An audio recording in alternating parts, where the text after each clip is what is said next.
ओम नमस्कार। मैं रुचि प्रताप। सबसे पहले मैं इस महाग्रंथ महाभारत को नमन करती हूँ, जो मुनि वेद व्यास जी द्वारा रचित तथा भगवान श्री गणेश जी द्वारा लिखित महाकाव्य है।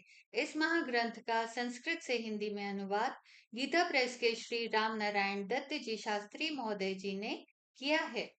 इस भाग में धृतराष्ट्र का संजय को और घटनाओं से अवगत कराना।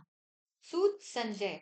जब मैंने सुना कि धर्मराज यक्ष का रूप धारण करके युधिष्ठिर से मिले और युधिष्ठिर ने उनके द्वारा किए गए गूढ़ प्रश्नों का ठीक ठीक समाधान कर दिया, तभी विजय के संबंध में मेरी आशा छूट गई थी। संजय। विराट की राजधानी में गुप्त रूप से द्रौपदी के साथ पांचों पांडव निवास कर रहे थे, परंतु मेरे पुत्र उनके सहायक इस बात का पता नहीं लगा सके। तब मैंने ये बात मान ली थी कि मुझे अब विजय प्राप्त नहीं हो सकती है। संजय। जब मैंने सुना कि भीमसेन ने द्रौपदी के प्रति किए हुए अपराध का बदला लेने के लिए कीचकों के सर्वश्रेष्ठ वीर को उसके 100 भाइयों सहित युद्ध में मार डाला, तभी से मुझे विजय की बिल्कुल आशा नहीं रह गई थी। संजय। जब मैंने सुना कि विराट की राजधानी में रहते समय महात्मा धनंजय ने एकमात्र रथ की सहायता से हमारे सभी श्रेष्ठ महारथियों को, जो गौ हरण के लिए पूर्ण तैयारी के साथ वहां गए थे, मार भगाया, तभी से मुझे विजय की आशा नहीं रही थी। जिस दिन मैंने यह बात सुनी कि मत्स्य राज विराट ने अपनी प्रिय एवं सम्मानित पुत्री उत्तरा को अर्जुन के हाथ अर्पित कर दिया है, परंतु अर्जुन ने अपने लिए नहीं, अपने पुत्र के लिए उसे स्वीकार किया। संजय। उसी दिन से मैंने विजय की आशा नहीं करता था। संजय। युधिष्ठिर जुए में पराजित हैं, निर्धन हैं, घर से निकाले हुए हैं और अपने सगे संबंधियों से बिछड़े हुए हैं। फिर भी जब मैंने सुना कि उनके पास 7 अक्षौणी सेना एकत्र हो चुकी है, ही विजय के लिए मेरे मन में जो आशा थी, उस पर पानी फिर गया था। वनवास वामनावतार के समय यह संपूर्ण पृथ्वी जिनके एक डग में ही आ गई बताई जाती है, वे लक्ष्मीपति भगवान श्री कृष्ण पूरे हृदय से पांडवों की कार्य सिद्धि के लिए तत्पर हैं। जब यह बात मैंने सुनी संजय, तभी से मुझे विजय की आशा नहीं रही। जब देवर्षि नारद ने मुझसे मुख से मैंने ये बात सुनी कि श्री कृष्ण और अर्जुन साक्षात नर और नारायण हैं और उन्हें मैंने ब्रह्मलोक में भी भली भांति देखा है, तभी से मैंने विजय की आशा छोड़ दी थी। संजय।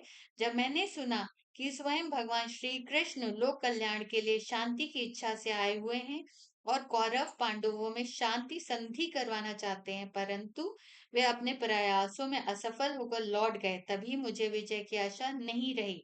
संजय। जब मैंने सुना कि कर्ण और दुर्योधन दोनों ने एक सलाह की है कि श्री कृष्ण को कैद कर लिया जाए और श्री कृष्ण ने अपने अपने अनेकों रूपों में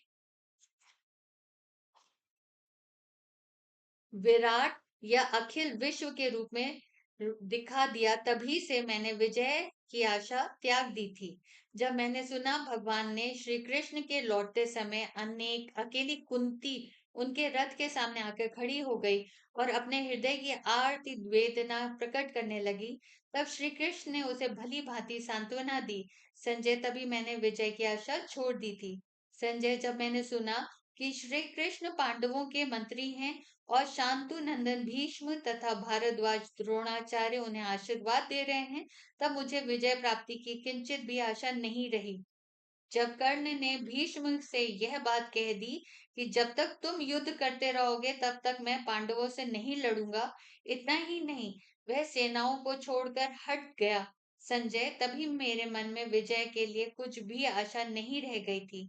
संजय। जब मैंने सुना कि भगवान श्री कृष्ण, वीरवर अर्जुन और अतुलित शक्तिशाली गांडीव धनुष, वे तीनों भयंकर प्रभावशाली शक्तियां इकट्ठी हो गई हैं, तभी मैंने विजय की आशा छोड़ दी थी। संजय। जब मैंने सुना कि रथ के पीछे भाग में स्थित मोहग्रस्त अर्जुन अत्यंत दुखी हो रहे थे और कृष्ण अपने शरीर में उन्हें सब लोगों का दर्शन करा रहे थे, तभी मेरे मन में विजय की सारी आशा समाप्त हो गई थी। जब मेरे मन जब मैंने सुना कि शत्रुघाती भीष्म रणांगण में प्रतिदिन 10,000 रथियों का संहार कर रहे हैं, परंतु पांडवों का कोई प्रसिद्ध योद्धा नहीं मारा जा रहा है, संजय, तभी मैंने विजय की आशा छोड़ दी थी।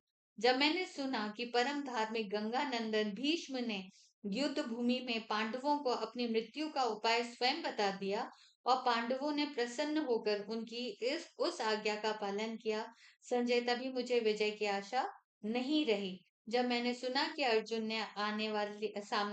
ने सामने शिखंडी को खड़ा करके उसकी ओर से सर्वथा अजय अत्यंत शूर भीष्म पितामह को युद्ध भूमि में गिरा दिया, संजय, तभी मेरे विजय की आशा समाप्त हो गई थी। इस प्रकार आने वाले अध्याय में धृतराष्ट्र और भी अनेकों घटनाक्रमों को बताएंगे।